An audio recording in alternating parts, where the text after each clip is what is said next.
ब्रह्मा कुमारी में कैसा लग रहा है आपको? बहुत अच्छा लग रहा है और ब्रह्मा बाबा की जो वाइब्रेशंस है वो बहुत ज़्यादा मैं फील करती हूँ। कब से जानती हैं ब्रह्मा कुमारी को? मैंने कोई कोर्स नहीं किया, ये मेरी सेकेंड टाइम है। फर्स्ट टाइम मैं कई साल पहले आई थी। हम लोग तो पहले से बहुत बाबा हमारे बहुत पहले से महिलाओं के लिए कर रहे थे, इसके बारे में क्या टिप्पणी है आपकी? मुझे बाबा ना बहुत विजनरी लगते हैं। ही इज़ लाइक, मैं वॉज नहीं कहूँगी, ही इज़, बिकॉज हर किसी के जहन में बाबा है यहाँ। नमस्कार, ओम शांति दोस्तों। आज मधुबन न्यूज में फिर आपका एक स्वागत है बात मुलाकात में। और मैं जब भी एक बार बात मुलाकात में आता हूं तो कोई न कोई हमारे सामने एक ऐसी शख्सियत होती है जो समाज में एक आईना होती है, एक नया इनोवेटिव आइडिया होती है, नया मुकाम हासिल किया होता है। आज हमारे बीच में शर्मिला ओसवाल जी, और शर्मिला ओसवाल जी को मिलेट्स वुमेन कहा जाता है। मिलेट्स वुमेन का मतलब आप समझ रहे होंगे, मिलेट्स मतलब मोटे अनाज। तो मोटे अनाज की अगर महिला कहा जा रहा तो जाहिर सी बात है कि उन्होंने मोटे अनाज के बारे में काफ़ी कुछ किया होगा। जो पहले ज़माने में माना जाता था कि ये गरीबों का भोजन है, लेकिन अब मिलेट्स पे चर्चा होने लगी है। लोग मोटे अनाज पे फोकस करने लगे हैं, अमीर और गरीब के फासले इस मामले में मिट गए हैं। तो ऐसी आज हमारे बीच में हैं ओसवाल जी। नमस्कार, आपका स्वागत है। नमस्कार, ओम शांति। आपको मोटे अनाज का वुमेन का दर्जा दिया गया है, कैसे हो गया मोटे अनाज को गरीबों का भोजन मानते हैं? जी 20 साल से मैं इस क्षेत्र में हूँ। मेरा जो क्षेत्र है वो है पानी, मोटा अनाज, फूड सिक्योरिटी, न्यूट्रिशन। तो किसानों के साथ काम करते करते इस बार 2023 में जैसे international year of millet declare किया गया, तो आप सोचिए पूरी दुनिया ने 72 कंट्रीज़ ने इसे एक्सेप्ट किया। भारत ने इस प्रस्ताव को रखा। तो ऐसी क्या वजह हुई होगी कि जो देश इसे पशु का आहार मानता है, एनिमल फॉडर मानता है, जवार बाजरा वहाँ पे कोई ह्यूमन कंजम्पशन के लिए नहीं है, उन्होंने भी इसको एक्सेप्ट कर लिया। तो ऐसा क्या हो गया दुनिया में? तो सबसे बड़ा मसला जो है, आपने देखा रहेगा, कोविड आया, पैंडेमिक्स आया, तो फूड सिक्योरिटी, न्यूट्रिशनल सिक्योरिटी, यह जी। तो अब बात यह है कि नेशनल सिक्योरिटी जितनी इम्पॉर्टेंट है उतनी ही कई ज़्यादा इम्पॉर्टेंट न्यूट्रिशनल सिक्योरिटी है। तो हम जैसे लोग या मेरे जैसी एक साधारण महिला जो है वो ये समझती है कि मैं सरहद पे जाके एक सिपाही जो देश की रक्षा कर रहा है, तो मुझे लग रहा है मैं एक चेंज मेकर हूँ और मैं अपने देश के न्यूट्रिशनल सिक्योरिटी के लिए काम कर रही हूँ। पहले आप ये बताइए कि मिलेट्स है क्या, जो आम आदमी, जो हमारे दर्शक देख रहे हैं, पहले ये समझ लीजिए। मित्रों, मैं आपको इनके जरिए जानने की कोशिश करता हूँ कि मिलेट्स पे आखिर चर्चा क्यों है, मिलेट्स क्या है। आप बताइए कि मिलेट्स में कौन कौन से अनाज? देखिए, ये मिलेट नाम जो है ना, ये इंग्लिश है। या इसको एक सोफिस्टिकेटेड बन जाता है। मिलेट कहाँ तो बिल्कुल ऐसे उसके भाव बढ़ जाते हैं, वो मॉल्स में एकदम जिसको कहते हैं सोफिस्टिकेटेड अनाज बन गया। बिल्कुल नहीं। जैसे ही आप इसे मोटा अनाज कहेंगे, मोटा अनाज क्या है? जवार, बाजरा, रागी। पर इसके अलावा जो है सामा, कुटकी, चेना, ये जिसे कहते हैं कोडो, वरई, भगर, जिसे उपवास होते हैं। नहीं, मक्का नहीं है, मक्का नहीं। तो जब नवरात्रि आता है, सामा के चावल खाते हैं। तो भारत की ऐसे कई सारी ट्राइबल कम्युनिटी है, फार्मर कम्युनिटी, जो इसे उगाती है। अब साउथ इंडिया में इसे श्री अन्न कहा जाता है, क्योंकि आप देखेंगे कि इसे जिस तरह इसको बोया जाता है। आप पालक्काड डिस्ट्रिक्ट में जाएंगे अगर केरला में, पालक्काड। तो जैसे केरला है, साउथ इंडिया के जैसे कर्नाटका, तमिलनाडु, तो इसे बिल्कुल फेस्टिवल, इसको एक बहुत सेलिब्रेशन किया जाता है। वो जब अनाज जब पेरते हैं तब वो शुभम करोति कल्याणम आरोग्यम धन संपदा, तो एक प्रेयर्स के साथ वो बोया जाता है। तो आप सोचिए, उसे श्री अन्न कहा जाता है, उसे श्री धान्य कहा जाता है, जिसमें अन्नपूर्णा इतनी समाविष्ट है। आपने निर्मला जी का बजट अगर आप देखा रहेगा, उन्होंने जब कहा श्री अन्न, और बजट का मैक्सिमम जो हिस्सा था वो ग्रीन इकोनॉमी, स्मार्ट एग्रीकल्चर और मिलेट्स पे आधारित था। तो श्री अन्न पे बहुत फोकस दिया गया। अब श्री अन्न क्यों ना हो जो आपकी सारी बीमारियों को ठीक कर रहा है, तो इसीलिए उसे सही मायने में श्री अन्न कहा जाता है। और ये बिल्कुल हमारे दादी माँ के नुस्खे में है। दादी माँ कहा करती थी, जैसे राजस्थान में ले लो, बाजरे की राब इतनी प्रचलित है। आप महाराष्ट्र में जाएंगे, गुजरात में कोद्रोनी राब, कोद्रोनो रोटलो, या राजस्थान में जाएंगे, आप कहीं पे भी जाएंगे तो आपको ये बिल्कुल साउथ इंडिया में स्टेपल फूड है। तो ये कोई नया नहीं है, पर वो मिलेट शब्द आते ही वो सोफिस्टिकेटेड बन गया। अचानक चर्चा कहाँ से हो गई इसकी? क्योंकि अभी तक तो पिछले 2-4 सालों तक तो कोई पूछता भी नहीं था, इसके बारे में चर्चा ही नहीं। देखिए, जैसे कोविड आया, पैंडेमिक्स, ऐसे हजारों पैंडेमिक्स आएंगे, मिलियंस ऑफ डेथ्स हुई। वो डेथ्स होने के पीछे की वजह थी इम्यूनिटी, आपका गट। आप देखिए, यूथ बहुत ज़्यादा मृत्यु का जो प्रमाण है वो यूथ का ज़्यादा है, क्योंकि इम्यूनिटी ठीक नहीं है। कैसे होगी? हमारे आस पड़ोस के देशों के नूडल खा रहे हैं, रिफाइंड फ्लावर है, मैदा है, तला हुआ है, एमएसजी है, जो एंजाइम आपको एक एडिक्शन दे रहा है। तो अब हम जैसे लोगों ने क्या करा कि एक इनोवेशन टेक्नोलॉजी के ज़रिए मिलेट नूडल्स, मिलेट पास्ता, कि भाई आज की जो जनरेशन है उसके पेट में जवार कैसे जाए, बाजरा कैसे जाए, वो रोटी खाने से रहा, वो मिलेट की खिचड़ी नहीं खाएगा क्योंकि उसे बीमारों का खाना लगता है। तो वो जोमेटो स्विगी, जोमेटो बन गया है अप्पा, स्विगी बन गई है अम्मा। तो जैसे वो आजकल तो बड़ा इमोशनल सा सीन है कि माँ के हाथ का खाना खाना है तो स्विगी का खाना। तो इस सारे दौर में आप सोचिए मिलेट को हमने उनके ज़रिए उनके टेस्ट में जब बनाया तो न्यू एज कंज्यूमर जो है, जो स्टूडेंट्स है या जो युवा है, वो इसे खाने लगा है। और अब भारत में इसकी जो बहुत अच्छी अवेयरनेस हो रही है, पूरे वर्ल्ड में अवेयरनेस हो रही है।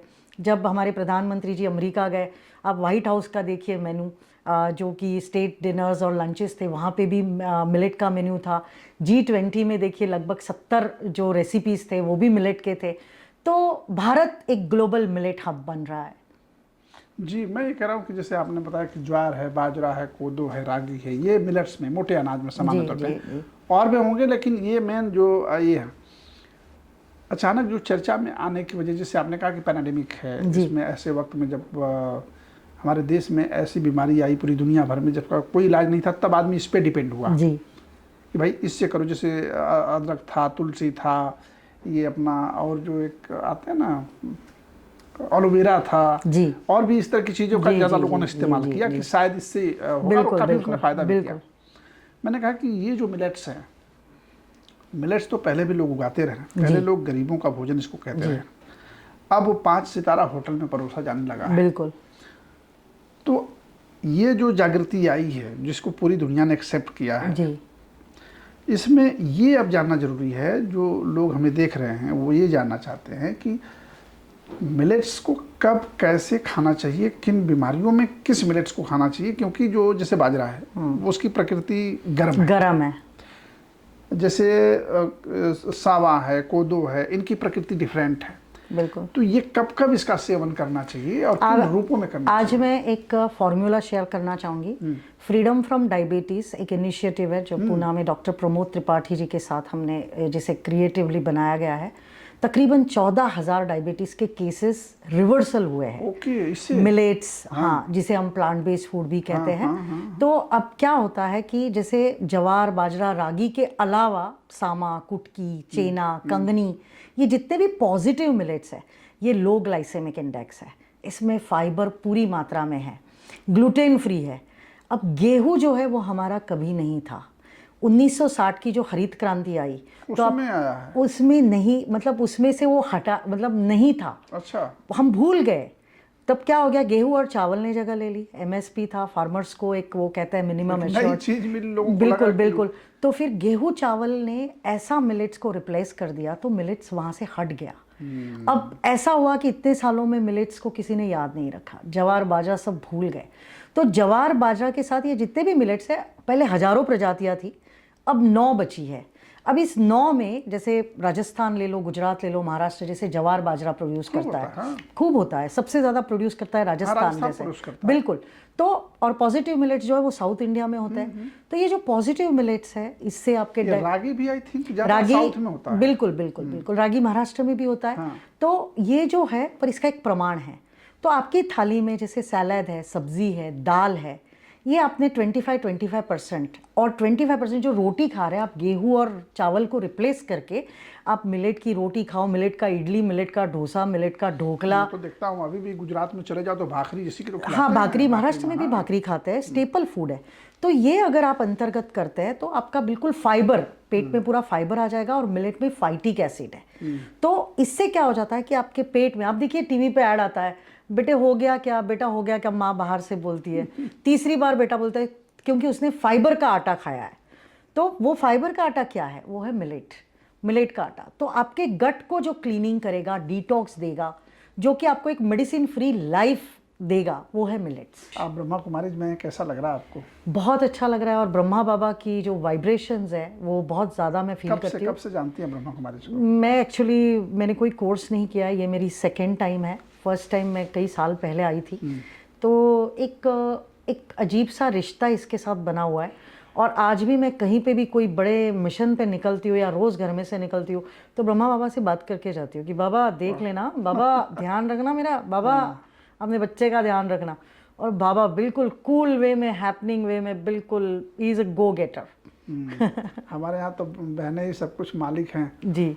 तो हम लोग तो भाई लोग तो पीछे से सेवा करते हैं, बहनें उसके बारे में क्या कहना है कि हमारे यहाँ तो नारी शक्ति का मोदी जी ने कहा मिशन पे शिव शक्ति, यहाँ फिर नारी शक्ति। बंधन जी अधिनियम। जी जी जी। हम लोग तो पहले से बहुत, बाबा हमारे बहुत पहले से महिलाओं के लिए कर रहे थे, इसके बारे में क्या टिप्पणी है आपकी? मुझे बाबा ना बहुत विजनरी लगते हैं। ही इज़ लाइक, मैं वॉज नहीं कहूँगी, ही इज़, बिकॉज हर किसी के जहन में बाबा है यहाँ। तो मुझे वो वॉज नहीं लगते, मुझे वो ईज़ लगते हैं। और मुझे ये भी लगता है कि he was great visionary in the terms of understanding कि इस देश की नारी शक्ति को अगर सम्मान दिया जाए तो ये देश कहा जाएगा, बिल्कुल कर सकते हैं। तो यहाँ मैं जो देखती हूँ कि सारी दादी माओं को देखती हूँ, उनकी वाइफ्स को देखती हूँ, मैं बहुत बार सोचती हूँ कि यार ये सारे इतनी दादी माएँ, कितना एक इन्होंने जो एक बनाया हुआ है बिल्कुल घर परिवार प्रेम से मोहब्बत से, जो यहाँ पे जो ये व्यवस्थाएं चल रही है, ये व्यवस्था एक बेस्ट मैनेजमेंट प्रैक्टिसेस है जो चाणक्य नीति कहता है, या जो बेस्ट मैनेजमेंट स्कूल्स जो देती है वो यहाँ ऑटोमेटिकली मिल रहा है। ये कौन से हार्वर्ड गए थे, ये कौन से आईएसबी हैदराबाद गए हैं, ये कौन से आईआईएम्स में गए हैं, ये बिल्कुल एक साधारण महिलाएं जो है जहाँ जो यहाँ चला रही है, और ये बेस्ट मैनेजमेंट टेक्निक्स देखने को मिलती है। बहुत बहुत धन्यवाद। और आप सुन रहे थे हमारी मिलेट्स वुमन को। आपको अगर डायबिटीज़ है, कोई बीमारी है तो आप परेशान मत होइए, और लाइलाज बीमारियों की दवा भी भगवान ने अब आपके सामने रख दिया मिलेट्स के नाम पे। आप मिलेट्स का इस्तेमाल करें, संयमित तरीके से करें, जानकारी लेकर करें, तो निश्चित तौर पे आपके अंदर जितनी प्रॉब्लम है उस प्रॉब्लम का सलूशन तो होगा ही, साथ ही आप स्वस्थ होंगे, आपकी आयु लंबी होगी, आप खुशहाल होंगे, परिवार आपका अच्छा होगा, इकोनॉमिक सिस्टम आपका बढ़ेगा। तो अब मिलेट्स के दौर में हम चलें। अभी आपने देखा कि जिस तरीके से राष्ट्रपति भवन में जो भोज दिया गया था, जो G20 में पूरी दुनिया भर के लोग आए थे, भारत का मिलेट्स उनके लिए परोसा गया लजीज व्यंजन के रूप में। तो पूरी दुनिया भर में अब मिलेट्स की चर्चा होने लगी और इसकी भारत का इसका केंद्र है। तो निश्चित तौर पर अगर आपको कोई बीमारी है तो घबराइए नहीं, मिलेट्स का इस्तेमाल करिए और मुस्कुराइए। आप हमारे बीच में आए, बहुत बहुत धन्यवाद। हम फिर आपके लिए अगले एपिसोड में मिलेंगे नए शख्सियत के साथ, नए चर्चा के साथ। तब तक के लिए दीजिए हमें इजाज़त। नमस्कार। ओम शांति। ओम शांति।